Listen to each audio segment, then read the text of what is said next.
Thomas Alva Edison. 미국의 천재 발명가로 유명한 토마스 에디슨. 그는 사실 매우 가난한 가정에서 장애를 갖고 태어났는데요. 하지만 착한 행동 하나로 그의 불행한 인생은 180도 바뀌게 됩니다. 이후 큰 부를 얻게 되지만 자식 농사에 실패했고 전처의 자식들을 외면하고 재혼해 아이들의 인생을 망쳤다는 비난을 받기도 했죠. 하지만 사실 에디슨은 자식들이 아버지를 물주로만 바라보고 이용했었죠.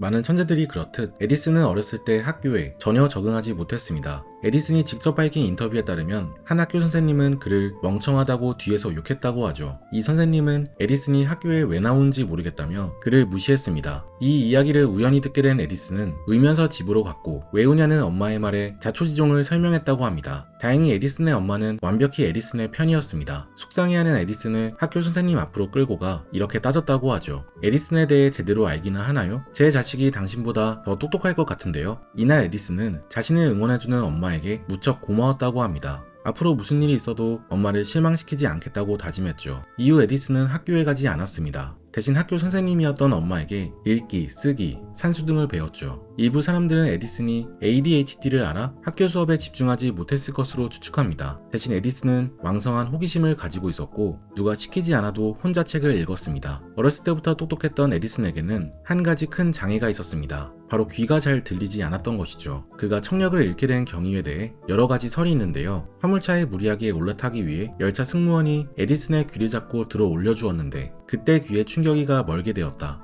에디슨이 화물칸 한 곳에서 화학실험을 하다 화재가 발생해 열차 차장에게 귀를 맞았다 등의 이야기가 퍼져 있죠. 하지만 에디슨은 둘 다 사실이 아니라고 했습니다. 그가 청력을 잃게 된 데에는 극적인 사건은 없었죠. 다만 그는 어렸을 때부터 여러 중이염 등으로 고생했고 천천히 청력을 잃게 된 것 같습니다. 12살 이후 에디슨은 새들의 노랫소리를 더 이상 듣지 못했다고 했죠. 한쪽 귀는 청력을 아예 잃었고 다른 한쪽 귀도 잘 안 들렸지만 그는 장애를 크게 불편해하지 않았습니다. 오히려 긍정적으로 받아들였죠. 귀머거리는 책을 읽으면 된다. 평범한 수다보다 훨씬 좋다. 는 것이 그의 신조였습니다. 그의 말처럼 에디슨은 친구들과 어울려 다니며 노는 대신 혼자 책을 읽는 것을 선택했습니다. 풍족하지 못한 환경에서 태어난 에디슨은 돈을 벌기 위해 12살 때부터 일을 해야 했습니다. 그는 길거리와 기차에서 신문이나 간식 등을 팔았는데 다른 친구들은 업무가 끝나면 함께 우르르 몰려다니며 놀기 바빴지만 장애가 있었던 에디슨은 친구들과 노는 대신 근처 도서관으로 가 책을 읽었다고 합니다. A moment of pain is worth a lifetime of glory. Remember that.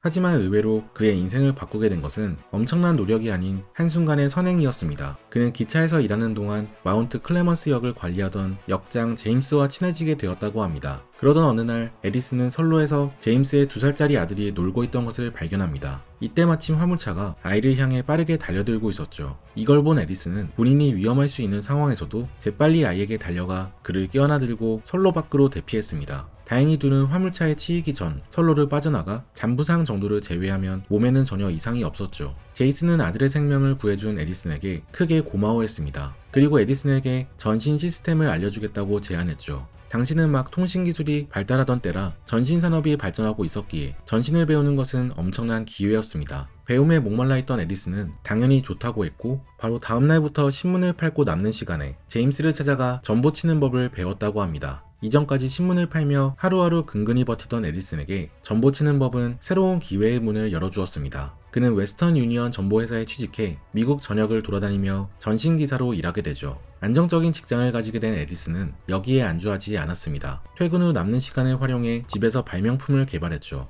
그의 첫 번째 발명품은 전자개표기로 개표를 도와주는 도구였습니다. 하지만 상업적인 수요가 거의 없어 첫 발명품은 실패로 돌아가죠. 이때 실패해서 배운 에디슨은 앞으로는 대중이 원하는 것만 개발하겠다는 다짐을 하였다고 합니다. 에디슨은 발명에 몰두하기 위해 퇴사까지 했고 전신과 관련된 여러 프로젝트에 참여하게 되죠. 에디슨은 성공을 거듭하며 큰 돈을 벌게 됩니다. 그는 금수저로 태어나는 것은 좋지만 똑똑한 뇌를 갖고 태어나는 것은 더 좋다는 말을 남기기도 했죠. 그러던 중 1871년 그의 든든한 지지자였던 어머니가 갑작스레 세상을 떠나게 됩니다. 3주 후 에디슨의 아버지는 집에서 일하던 16살의 가정부와 교제를 시작했죠. 마음 둘 곳 없던 에디슨은 결혼을 서두르게 됩니다. 에디슨이 아내 메리를 처음 만났을 때 메리는 15살밖에 되지 않았습니다. 나이에 비해 키가 큰 편이었던 메리는 쏟아져 내리는 폭우를 피하기 위해 잠시 에디슨이 일하던 건물로 몸을 피했다가 우연히 에디슨을 보게 되었죠. 메리는 처음 에디슨을 보고는 눈이 진짜 멋있다. 그런데 옷이 너무 더럽네. 상반된 생각을 했다고 합니다. 에디슨이 막 발명을 마치고 나와 옷에는 먼지와 기름이 가득 묻어 있었던 것이죠. 한편 에디슨은 메리를 보자마자 반했고 우산을 씌워주겠다며 메리를 집 앞까지 데려다 주었습니다. 그리고는 집에 도착했는데 돌아가지 않고 괜히 메리의 집 앞에서 시간을 끌며 들어가고 싶다는 의사를 표했다고 하죠. 메리는 처음에는 부담스러웠지만 결국 에디슨을 집 안으로 초대했고 그날 에디슨은 메리의 가족과 함께 저녁을 먹고 9시에 집에 돌아갔다고 합니다. 그 후 둘은 사귀게 되었고 그날부터 5개월 동안 거의 매일 만났다고 하는데요. 그러던 어느 날 에디슨이 갑자기 고백을 했습니다.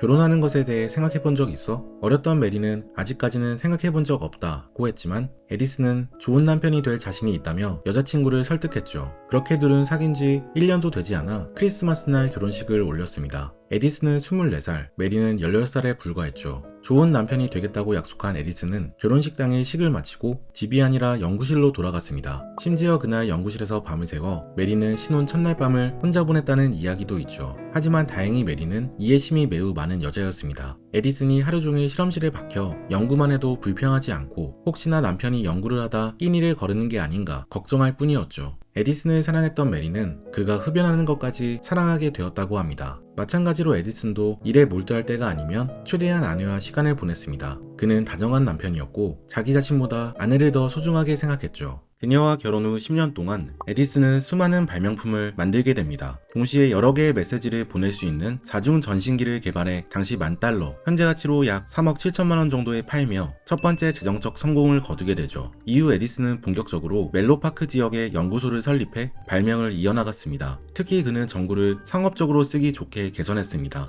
Edison says he's months away from lighting up the world. 초기 전구는 필라멘트 부분이 녹아 수명이 짧다는 단점이 있었는데요. 에디슨은 디자인을 개선하다가 쉽게 녹지 않는 탄소 필라멘트로 전구를 만들어 특허를 받게 되죠. 하지만 사실 탄소 필라멘트는 에디슨이 발명한 것이 아니었습니다. 그보다 18개월이나 앞서 조세프 스완이라는 발명가가 탄소 필라멘트를 이용해 전구를 개발했죠. 하지만 스완의 전구는 13시간밖에 가지 않았습니다. 에디슨은 더 좋은 진공 펌프를 이용하고 대나무를 탄화시켜 필라멘트로 만들어 1200시간 가는 전구를 만들어냈죠. 하지만 이미 스완이 강력한 특허를 보유하고 있었기 때문에 에디슨은 특허 문제를 피하기 위해 스완과 함께 합작회사를 설립하게 됩니다. 에디슨의 더 큰 업적은 바로 전구를 사업화한 것이었습니다. 실제로 일부에서는 에디슨이 있는 것을 개량해 세상에 없던 것을 발명한 물건을 많지 않아 그를 발명가가 아니라 사업가라고 평가하기도 하죠. 에디슨이 본격적으로 사업에 뛰어들기 전까지 전구는 그렇게 편리한 사용품은 아니었습니다. 전구는 전기를 이용해 빛을 내기 때문에 편리하게 사용하기 위해서는 전기 콘센트, 송전선, 발전소 등 전기 시스템이 전체적으로 구비되어 있어야 하죠. 하지만 당시에는 이 모든 것들이 없었습니다. 대부분의 사람들은 가스 등을 이용해 집에 불을 밝혔죠. 에디슨은 전기를 생산하는 발전기부터 전기를 배분하는 배전기와 전달하는 송전선까지 전기 시스템의 다양한 요소들을 개발했습니다. 또 그는 전구에 대한 인식을 새롭게 정의했는데요. 화면에 보이는 이 그림은 에디슨이 의뢰해 에디슨 앤 스완 회사의 전구 마케팅 일환으로 그려진 그림입니다. 환대의 상징은 불빛이다 라는 이 그림은 자세히 보면 파티가 열린 듯 집의 안주인이 문을 활짝 열고 손님들을 기다리고 있습니다. 파티에 도착하는 사람들은 기쁘다는 듯 웃고 있죠.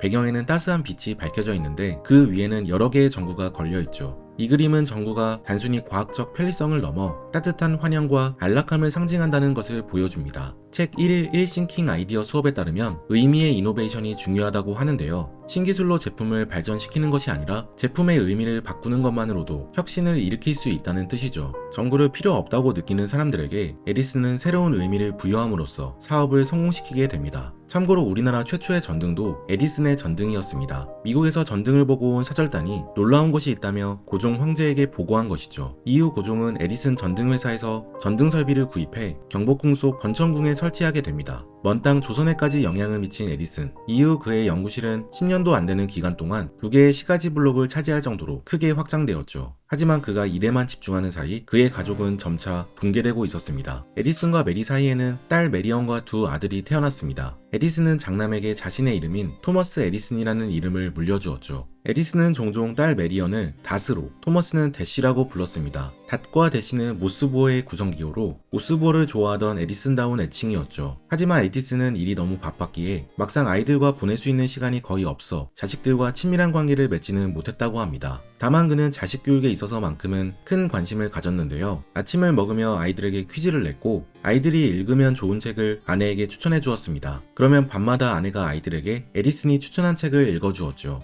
또 집에는 아이들이 언제든 새로운 정보를 접할 수 있게 신문 5부를 구독해 두었다고 합니다. 호기심이 많은 에디슨 같은 아이였다면 너무나 좋은 교육 환경이었겠지만 에디슨의 자식들은 에디슨과 달리 배우는 것보다 노는 것이 좋은 평범한 아이들이었습니다. 오히려 자식들은 아빠의 교육 방침을 부담스러워할 때가 많았죠. 첫째 딸 메리언은 아빠가 매일 백과사전 10장씩 외우라고 시켰지만 왜 해야 하는지 몰랐다고 고백했습니다. 반대로 에디슨은 호기심이 넘쳤던 자신과 너무나도 다른 자식들을 이해하지 못했습니다. 사실 에디슨은 사고하려고 하지 않는 사람들을 매우 경계했습니다. 그의 연구실 책상에 놓인 명패는 그의 생각을 정확히 반영하는 명언이 적혀 있었죠. 생각이라는 진짜 노동을 피하기 위해 사람이 의지하지 않을 방편은 없다. 사고하는 것은 어렵지만 꼭 필요한 일이라는 것을 지적하는 문장이죠. 아빠와 자식 간의 관계를 그나마 아내 메리가 조율해 주었지만 시간이 갈수록 메리는 건강이 악화되었습니다. 메리 에디슨은 여러 번의 임신과 출산 이후 우울증에 시달리고 있었는데요. 메리는 임신 후 살이 많이 쪘고 그때부터 두통과 피로, 심하게는 공황발작에 시달렸죠. 바빠진 에디슨은 집에 자주 오지 못해 그의 비서가 아내의 건강에 대해 알려주었습니다. 화면에 보이는 편지는 에디슨의 비서가 에디슨에게 쓴 편지인데 내용에 따르면 에디슨의 아내 메리는 아이들이 집 근처 기찻길에 뛰어들까봐 실신까지 했다고 적혀 있습니다.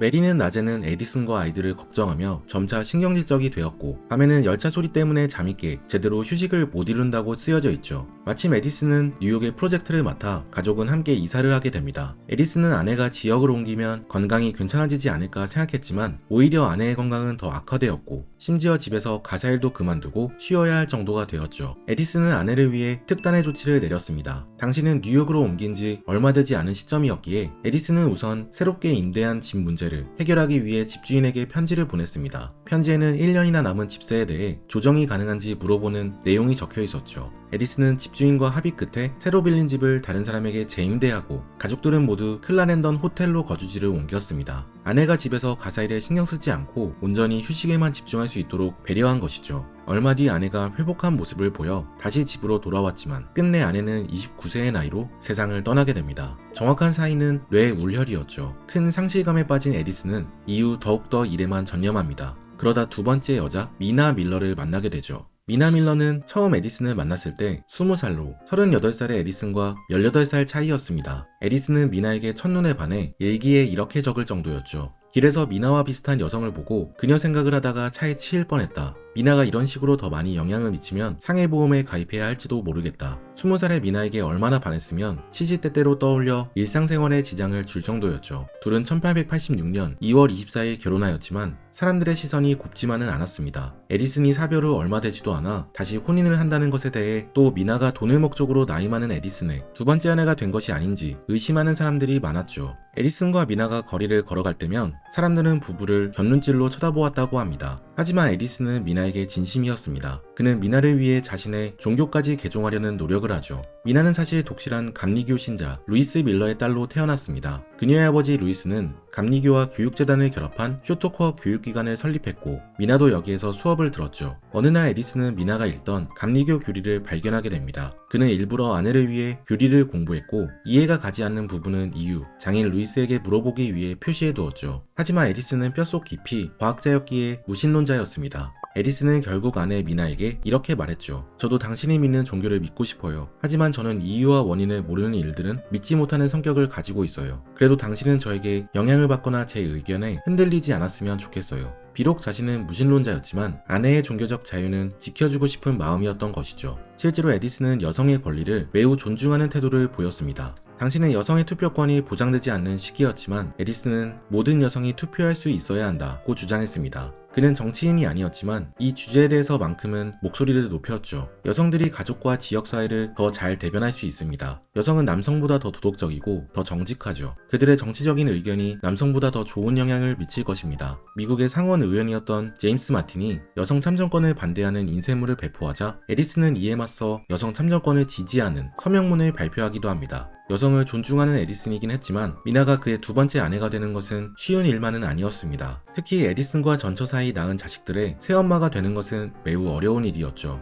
에디슨의 첫째 딸 메리언은 새엄마 미나와 고작 8살 차이밖에 나지 않았습니다. 메리언은 미나가 새엄마가 되기에는 너무 어리고 친구가 되기에는 너무 나이가 많다고 했죠. 한편 미나와 에디슨 사이에도 매들린, 찰스, 시어도어가 태어납니다. 이때쯤 첫 번째 아내 사이에서 태어난 자식들은 독립을 하게 되면서 부모의 마음을 썩게 하죠. 첫째 부인과의 사이에서 태어난 메리언, 토마스 주니어, 윌리엄은 어머니 메리를 일찍 잃고 아빠와의 사이가 소원해서인지 모두 평탄하지 못한 삶을 살았습니다. 다시라는 애칭으로 불렸던 첫째 딸 메리언은 카렐 오스카 오이서라는 육군 중위와 결혼하였지만 남편이 군인이어서 소득이 높진 않았죠. 하지만 그녀는 결혼하기 전처럼 사치스러운 삶을 누리고 싶어 했습니다. 메리언의 시어머니도 부유한 며느리의 재산을 누리고 싶어 그녀를 압박했고, 그럴 때마다 메리언은 아빠 에디슨에게 편지를 보내 돈을 보태줄 수 있냐고 물었습니다. 이에 에디슨은 불같이 화를 냈습니다. 사실 에디슨은 아이들이 사치스러운 생활을 하는 것을 매우 경계했습니다. 에디슨 본인도 가난한 환경에서 태어나 자수성가했기 때문에 자식들에게도 절제와 검소함의 미덕을 알려주고 싶었던 것이죠.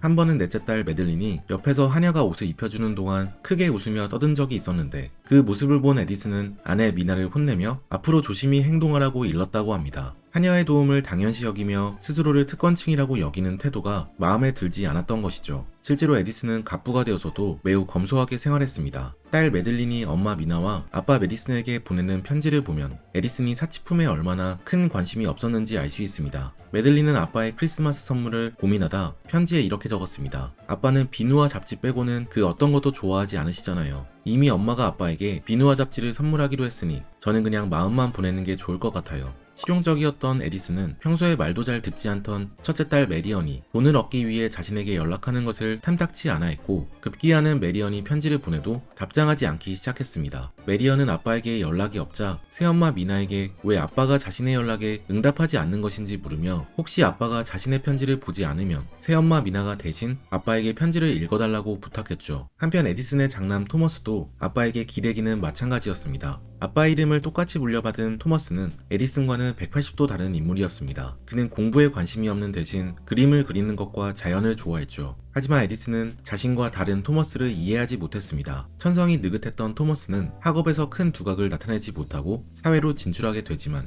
막상 할 줄 아는 것이 없어 결국 아빠의 이름을 이용해 사기를 치게 됩니다. 그는 자신의 이름을 딴 토머스 에디슨 주니어 화학회사를 설립하고 자기장 전기 활력장치를 개발했습니다. 그의 말에 따르면 이 기기는 만병통치 기기였습니다. 여성들은 이 기기를 몸에 부착해 모든 여성 문제를 해결할 수 있다고 선전했고, 코가 막히거나 비염이 생겼을 때는 이 기기를 머리에 쓰면 증상이 사라진다고 했죠. 토머스 주니어는 언론과의 인터뷰에서 이렇게까지 이야기했습니다. 저는 제 연구에 대해서 말하기 좋아하지 않지만 활력장치에 대해서 말하는 것은 제 책임이자 의무라고 생각합니다. 드디어 지구에서 고통과 질병이 사라질 예정입니다. 제 인생의 목표는 사람들에게 행복을 가져다주는 발명품을 개발하는 것이었는데 드디어 제 목표를 달성한 것 같네요. 당시는 에디슨의 전구와 전기 시스템으로 전기에 대한 환상이 가득한 때였습니다. 일부 사람들은 전기로 빛을 밝히니 곧 질병도 치료할 수 있을 것이라는 믿음을 가졌고, 에디슨과 이름이 똑같은 토머스 에디슨 주니어에 투자하게 되죠. 하지만 에디슨은 자신의 아들을 믿지 않았습니다. 그는 한 신문사와의 인터뷰에서 제 아들은 활력장치를 개발할 능력이 없으며 발명가적 자질이 전혀 없다고 딱 잘라 이야기했죠. 토머스 주니어는 아버지의 비난에도 그치지 않고 계속해서 터무니없는 사업을 이어나갔습니다. 그는 에디슨 주니어의 마법사 펜을 판매하기도 했는데 이 광고 사진을 자세히 보면 그의 사기 수법을 알 수 있습니다. 펜 촉이 담긴 통에는 에디슨 주니어 마법사 펜이라고 적혀 있는데 자세히 보면 후손의 의미가 담긴 JR은 다른 글씨보다 작고 연하게 적혀 있습니다. 또 광고 문구 초반에 에디슨이라는 단어를 강조해 마치 에디슨이 직접 개발한 것 같은 착각을 일으켰죠. 마법사 펜이라는 이름 또한 아버지 에디슨의 별명 멜로파크의 마법사에서 따온 것이었습니다. 또 광고의 하단에는 미국 정부와 전국 주요 은행 및 교육위원회에서 광범위하게 사용되고 있다고 밝히고 있지만 사실 이건 과대 광고였고 결국 그는 1904년 사기 혐의로 회사의 문을 닫게 됩니다. 일각에서는 에디슨이 정부에 직접 연락해 아들 회사에 폐쇄를 요청했다는 설이 있죠. 이후 에디슨은 토마스 주니어가 자신의 성을 욕되게 하자 아들에게 성을 지워버리라고 요구했습니다. 대신 매주 50불, 현재 가치로 260만원의 생활비와 아들이 원했던 버섯 농장을 마련해주겠다고 했죠. 토머스 주니어는 아빠의 제안을 받아들여 토머스 윌리어드로 성을 바꾸게 됩니다. 이후 토머스는 자신의 삶을 매우 비관적으로 바라보았다고 합니다. 그는 왜 자신이 평범한 사람의 자식이 아니라 대단한 사람의 아들로 태어나 비교당해야 하냐며 하늘을 원망하기도 했죠. 결국 토머스는 극심한 우울증으로 정신과 치료를 받기 시작합니다. 에디슨과 첫 번째 아내 메리의 막내 아들 윌리엄 또한 평탄하지 못한 인생을 살았습니다. 어렸을 때부터 윌리엄은 학교 공부에 전혀 적응하지 못했다고 합니다. 또 그는 학교에서 짜증을 내고 선생님들을 모욕하기도 했다고 하죠. 사치스러웠던 윌리엄은 용돈이 모자라 종종 학우들에게 돈을 빌리기까지 했다고 합니다. 이에 학교 교장 선생님은 아버지 에디슨에게 직접 연락해 아들 문제로 상의할 것이 있으니 학교로 찾아와 달라고 부탁했습니다. 하지만 일로 바빴던 에디슨은 한 번도 찾아가지 않았다고 하죠. 이후 장성한 윌리엄은 블랑시 트래버스라는 여성과 결혼을 약속합니다. 하지만 새엄마 미나는 왜인지 윌리엄이 블랑시와 결혼하는 것을 크게 반대했다고 합니다. 윌리엄이 말을 듣지 않자 그와 교류를 끊어버릴 정도로 결혼을 탐탁치 않아 했죠. 새엄마 미나가 일방적으로 연락을 끊자 윌리엄은 매우 분노했습니다. 스스로를 위인에게 버려진 자식이라 부르며 새엄마 미나가 재산 상속 때문에 첫 번째 부인의 자식들을 모두 없애버리고 싶어한다고 모욕했죠. 윌리엄에게는 나름의 근거가 있었습니다. 미나와 결혼한 이후 에디슨의 사업은 계속 커져 글로벌 회사로 성장하게 됩니다. 이제 에디슨이 관리할 수 있는 범위를 넘어섰기에 각 임원들이 회사를 관리하였고 에디슨은 중요한 결정에만 참여하게 되죠. 에디슨의 부도 마찬가지로 커졌는데 이때 에디슨은 자신의 재산 일부를 아내 미나의 명의로 넘겨주었습니다. 자신에게 용돈을 타지 않아도 아내가 자유롭게 미술작품을 구매해 집을 꾸미고 정원을 관리할 수 있도록 배려해준 것이었죠. 아들 윌리엄의 입장에서는 새엄마가 아버지의 재산을 나누어 갖고 자신과 아빠 사이를 가로막는다는 것에 불만을 가졌던 것 같습니다. 하지만 아내를 비난하는 말에 에디슨은 더욱 윌리엄과 멀어지게 되었죠. 이후 윌리엄은 스스로 성공하겠다며 자동차 회사를 설립하려고 했습니다. 하지만 아버지 에디슨이 보기에는 윌리엄도 형 토머스 주니어와 마찬가지로 에디슨이라는 이름에 먹칠만 할 것 같았죠. 에디슨은 아들 윌리엄에게 사람들이 에디슨이라는 성만 이용하려고 그에게 접근할 수 있다고 경고했지만 윌리엄은 아버지의 말을 듣지 않았습니다. 이에 분노한 에디슨은 앞으로 너 맘대로 하라고 전보를 보냈죠. 그래도 에디슨은 아들에게 생활비로 주에 40불, 현재 가치로 일주일에 200만원 정도를 지원해 주었습니다. 그런데 윌리엄의 아내 블랑시는 부자 사이에 끼어들어 뻔뻔한 말을 내뱉었다고 합니다. 시대의 위인의 아들로 태어났는데 생활비로 매주 40불밖에 받지 못하는 게 말이 되나요? 설마 우리 가족이 평범한 사람들처럼 싸구려 하숙집에서 살기를 바라는 건 아니겠죠? 이 이야기를 들은 에디슨은 분노했고 앞으로는 아들들을 아예 지원하지 않기로 결심합니다. 이후 윌리엄과 블랑시는 사치로 돈을 탕진하고 7년간 길거리를 전전하게 되죠. 윌리엄은 정비소에서 기계공으로 일하며 평범한 사람들처럼 월급을 벌다가 말년에는 농장에서 닭을 기르며 생활했다고 합니다. 반대로 두 번째 아내 미나의 자식들은 첫 번째 아내 메리의 자식들보다 바르게 성장했습니다. 그중 가장 나이가 많은 메들리는 매우 똑똑했다고 알려져 있습니다.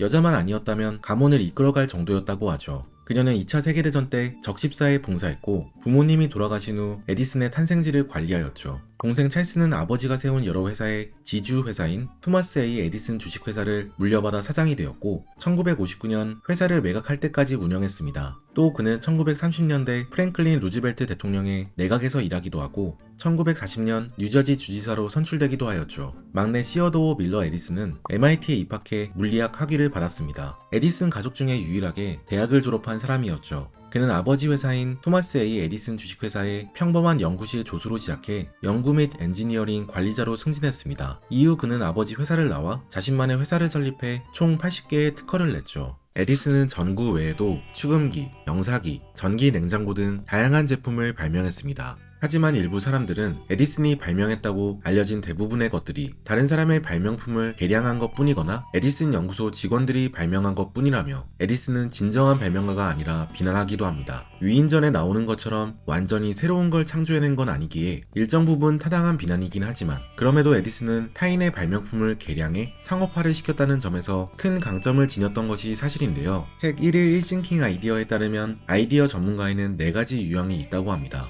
새로운 아이디어를 내는 크리에이터도 있지만 아이디어로 돈을 벌 수 있도록 일의 얼개와 구조를 마련하는 프로듀서, 기존의 아이디어를 조사하거나 편집하는 큐레이터, 그리고 다른 사람이 아이디어를 낼 수 있도록 발상의 기술을 가르치거나 발상하기 쉬운 자리를 만들어주는 퍼실리테이터가 있다고 하죠. 이 정의에 따르면 에디슨은 크리에이터와 프로듀서의 혼합형에 가까운 것 같습니다. 직접 아이디어를 내 새로운 발명품을 개발하기도 했지만 이미 존재하는 발명품을 개량하고 상용화하는 데에도 큰 성과를 거두었죠. 이러한 양면성이 그를 단순한 천재 발명가 이상의 인물로 만들어줄 수 있었습니다. 물론 빛이 있는 데에는 어둠이 있는 것처럼 에디슨에게도 어두운 면모가 있기는 했습니다. His current kills people. Only because you said it would. 에디슨은 전류 시스템을 두고 니콜라 테슬라와 갈등하며 이른바 전류 전쟁을 벌인 적이 있죠. 이 과정에서 에디슨은 테슬라의 전류 시스템이 위험하다는 인식을 퍼뜨리기 위해 코끼리의 전기 실험을 하는 등 냉혈한 사업가적 면모를 보이기도 합니다. 또 그의 직원은 연구를 하다 죽음을 맞이하기까지 하는데요. 에디슨은 조수 클라렌스 델리와 함께 엑스레이와 엑스레이를 볼 수 있는 형광투시경을 연구한 적이 있습니다.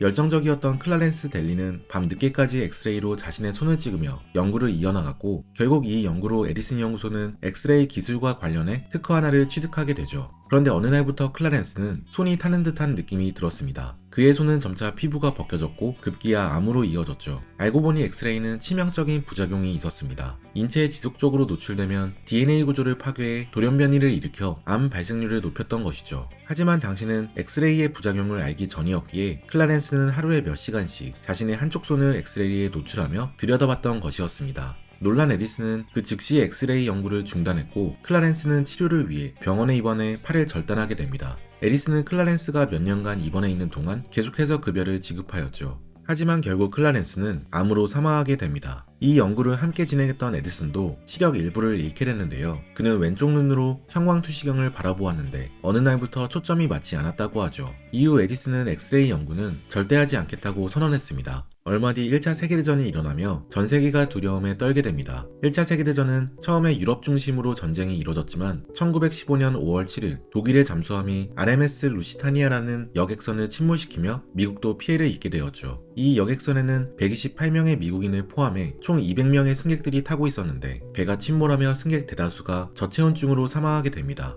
이 사건 이후 당시 해군 장관을 맡고 있던 조지 퍼스 데니얼스는 에디슨에게 편지를 보내 조국을 위해 도와달라고 요청했습니다. 사실 에디슨은 이전부터 전쟁에 대해 목소리를 내왔습니다. 미래의 군인은 칼을 휘두르고 피에 굶주린 야만인이 아니라 기계공이 될 것이라며 앞으로 전쟁에서 중요한 것은 병력이 아닌 기술력임을 강조해왔었죠. 머지않아 우리는 거의 버튼 하나만 누르면 수천 명 또는 수백만 명의 사람들을 쓰러뜨릴 수 있을 것이라며 현대의 전쟁을 정확히 예측하기도 했었습니다. 화면에 보이는 편지가 바로 그 편지인데요. 편지의 앞부분에는 에디슨을 칭찬하는 내용이 담겨져 있습니다. 조국을 위해서가 아니라면 당신의 천재적인 재능을 전쟁에 쓰지 않겠다고 말한 애국자적 태도에 나는 매우 감탄하였소. 그러면서 장군은 에디슨에게 군사기술 문제와 관련해 민간 전문가로 구성된 고문단을 이끌어달라고 요청했죠. 에디슨은 행정 문제에는 관여하지 않고 전쟁 관련 연구를 자유롭게 수행하는 조건으로 데니얼스의 제안을 수락했습니다. 그의 연구 대부분은 RMS 루시타니아 사건이 재발하지 않도록 잠수함 공격으로부터 배를 보호하는 데 집중되어 있었습니다. 잠수함을 감지하는 전자기기를 개발하고 어뢰 공격을 받은 배들이 방향을 급격하게 트는 방법 등을 연구하였죠. 그의 연구에는 공통점이 있는데 바로 적극적인 공격을 위한 연구가 아니라 수동적인 보호를 위한 연구였다는 것입니다. 실제로 이건 에디슨의 주요 철학이었습니다. 그는 살상도구를 만들지 않은 것을 매우 자랑스러워하며 다른 사람을 해치면 야만인에 불과하다며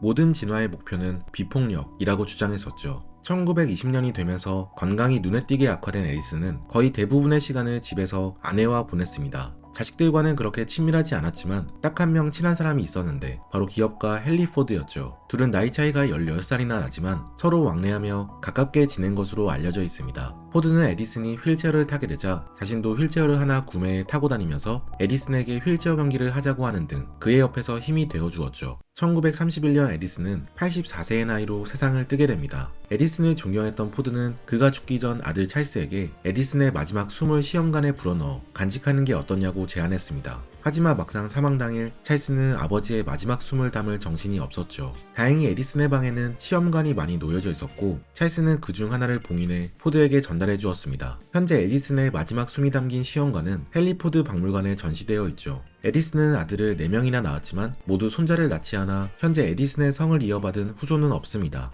아내 미나는 남편 에디슨이 세상을 떠나고 4년 뒤인 1935년 가족끼리 친하게 지내던 에드워드 에버렛 휴즈라는 변호사와 재혼하였죠. 이후 그녀는 재혼한 남편의 성을 붙여 미나 에디슨 휴즈라는 이름을 사용하다가 에드워드가 1940년 먼저 세상을 떠나고 다시 에디슨이라는 성만 사용했습니다. 그 후 7년 뒤에 미나도 세상을 떠나며 에디슨의 역사는 막을 내리게 되죠. 세상을 바꾸는 아이디어를 내는 것은 발명가들의 전유물만은 아닙니다. 누구나 훈련을 통해 창의적인 아이디어를 낼 수 있죠. 오늘 소개해드린 책 1일 1싱킹 아이디어 수업은 이에 딱 적합한 책입니다. 책은 굉장히 다양한 주제를 다루고 있는데 저녁밥 메뉴 결정이나 자기소개 방법, 월요병 없애는 방법 등 가벼운 아이디어부터 창의성에 대한 근본적인 이야기까지 다루고 있죠. 저자가 구체적인 아이디어 비법들을 많이 담아놓아 책을 읽기만 해도 다양한 아이디어가 샘솟게 됩니다. 1일 1싱킹 아이디어 수업은 책의 구성도 특이한데 1년 365일 동안 읽을 수 있도록 365개의 소제목으로 구성되어 있습니다. 심심할 때마다 혹은 날짜에 맞춰 한 소제목씩 책을 읽을 수 있어 책 한 권을 다 읽어야 한다는 부담감 없이 재밌게 읽을 수 있죠. 꼭 창조적인 일에 종사하지 않더라도 쳇바퀴 굴러가듯 하루를 보내는 게 아니라 2025년을 창의적으로 보내보고 싶은 분들은 꼭 한번 읽어보시기를 추천드립니다.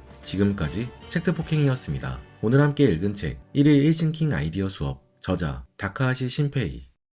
I know that I'm well away from being a perfect guy.